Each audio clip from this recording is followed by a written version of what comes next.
Mire, las matemáticas es un lenguaje altamente formalizado, que ha surgido en la historia del género humano a instancias, es decir, para satisfacer las exigencias básicamente de dos disciplinas, la lógica y la física. En el mundo de la ciencia natural, en el mundo de la física y en el mundo de la lógica, que se caracterizan porque hay constancia en los fenómenos. Y en el mundo de la lógica, además de constancia, lo que hay es inmediatez en las conclusiones. En el punto de partida ya está incluido el resultado, aplicando instantáneamente las leyes de la lógica. O dicho de otra forma, la lógica carece de factor tiempo. Parte 1 de las premisas, silogismo y conclusiones. No hay tiempo. En economía, en cambio, el papel protagonista lo tiene la creatividad empresarial y el concepto subjetivo de tiempo. Hasta ahora no se ha descubierto ninguna matemática que permita utilizar su lenguaje en los ámbitos del tiempo subjetivo y de la creatividad humana.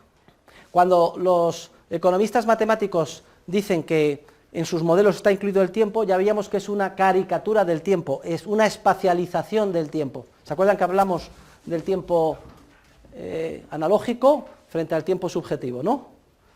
Ponían simplemente un subíndice en las variables y decían, ya hemos incorporado el tiempo, T1, T2, T3, pero eso no simplemente era presuponer que el futuro estaba dado y estaba por venir y que el tiempo es simplemente el movimiento, la cuarta dimensión.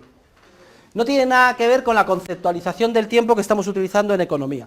Por eso, en economía no podemos utilizar matemáticas, porque las matemáticas es un corsé que incorpora un esquema de categorías conceptuales demasiado simple para desarrollar nuestra disciplina. ¿Se acuerdan que hablábamos de la clasificación jerárquica de órdenes? Y que un orden puede dar cuenta de los más simples que él, pero no puede darse cuenta ni de sí mismo ni de los más superiores. Pues bien, la matemática, a pesar de su aparente complejidad, es relativamente simple y no puede dar cuenta de órdenes tan complejos como la economía, donde se da la creatividad humana y el transcurso subjetivo del tiempo. A veces se dice que el lenguaje matemático es más preciso que el verbal. No es cierto. El lenguaje verbal es igualmente preciso que el más complejo de los matemáticos. Y además es mucho más flexible y puede dar entrada, y de hecho da entrada, a la creatividad empresarial y al transcurso subjetivo del tiempo. ¿Por qué? Porque el lenguaje verbal ha surgido evolutivamente a lo largo de generaciones y generaciones de seres humanos, cada uno de ellos desarrollando su creatividad, haciendo un guión de película o lo que fuera. Es decir, plasmando precisamente aquellas realidades que la matemática no puede dar cuenta de ellas. La creatividad empresarial, el transcurso subjetivo del tiempo. Fíjense todas las sutilezas del lenguaje verbal que no se pueden incorporar en el lenguaje matemático. Lo que se sugiere con una palabra, incluso con una mirada. ¿Cómo usted va a matematizar eso? El lenguaje verbal es, en todo caso, igual de preciso y además mucho más general y flexible que el lenguaje matemático. Además, en matemáticas, los pasos intermedios no tienen sentido, salvo el sentido estrictamente operacional. Paso intermedio de matemáticas, ¿qué son? Lo hemos aprendido en el colegio, en el instituto, ¿no? Lo que está a la derecha sumando pasa a la izquierda restando. Lo que está en un lugar multiplicando para el otro dividiendo. Se saca factor común. Esto es una operativa mecánica. Pero no tiene más sentido que el operativo. Entonces, ¿qué problema hay con el uso de las matemáticas en economía? Que se parte de una premisa y entonces se empieza a operar con los pasos intermedios según las normas de la matemática y se llega a un resultado. El pretender que ese resultado se da en la vida real porque la operativa intermedia es correcta es un gravísimo error. Puede ser que la operativa intermedia no tenga ningún sentido en términos de teoría económica. Lo vamos a ver cuando estudiemos el multiplicador keynesiano. Los pasos intermedios en matemática no tienen sentido en términos de teoría económica, solo tienen sentido en términos del automatismo de la operativa matemática. Y esto puede ser que esté totalmente de espaldas a la realidad de lo que sucede en economía. Además, en matemáticas se cae en el vicio del razonamiento circular. Se utilizan las funciones if de x, y se puede poner la inversa, si la proyección es biyectiva, x g de y. Entonces, fíjense, los economistas matemáticos dicen, unas veces dicen que el precio es función de la cantidad que se oferta y demanda, y otras veces dicen, no, la cantidad que se ofrece y demanda es función del precio. ¿Pero en qué quedamos? Dicen, no, no, si el precio sube, usted demanda menos. Ah, bueno, pues entonces ahora lo entiendo. Lo que yo demando depende del precio. Bueno, tiene cierta lógica. Pero, ¿y qué determina el precio? El precio determina lo que usted demanda. Entonces, ¿qué quedamos? ¿Es el precio el que se determina la cantidad que se demanda o es la cantidad que se demanda lo que determina el precio?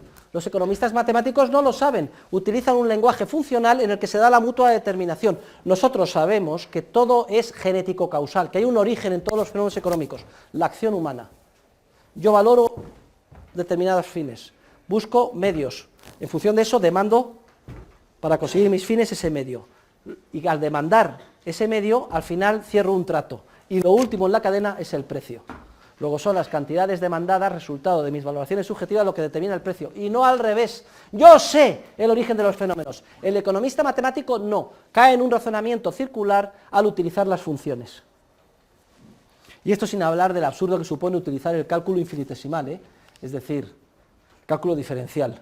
Pensar que los conceptos infinitesimales no tienen ningún sentido en economía, porque la economía siempre se hace en términos que llaman los matemáticos discretos. Lo infinitesimal no lleva a ninguna acción.